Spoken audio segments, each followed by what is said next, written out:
طبعا احنا بنحيي الهلال السوداني طبعا بالفوز على النادي الاهلي. مباراه يعني من نادر اللي كانت تحصل للنادي الاهلي الصراحه يعني. انا ما بتريق ولا بشمت في حد. طبعا جون والتاني يجي تسلل والدنيا كانت خربانه للاخر. فبالنسبه للنادي الاهلي يشوف لنا حل. لو عجبكم الوضع ده كده احنا هنفضل على كده. وعم محمد الشناوي، طب مش وضعك ده؟ مش كل ماتش ده يا عم محمد؟ مش كل ماتش يعني احنا نقعد ونسخن ونشرب شاي وقهوه وبتاع تيجي تعمل فينا الفيلم ده يا عم محمد؟ يعني مش ينفع برضه.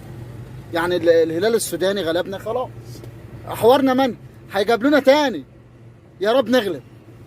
انا في انتظار المباراه التاني، وفي انتظار المباراه التاني بكرر لاخواتنا الاهلاويه يا رب نستنى الغلوبه.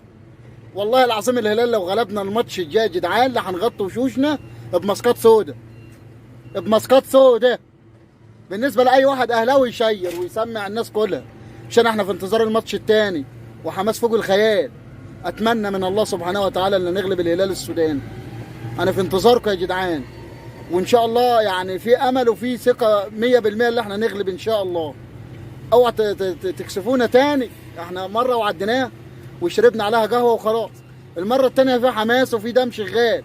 لو هننغلب عرفونا عشان ما نشجعش، نقفل الشاشه اليوم دي بالذات، او اليوم ده اطلع بره خالص. شوفوا لنا حل يا جدعان، وعلى الله التوفيق ان شاء الله تعالى.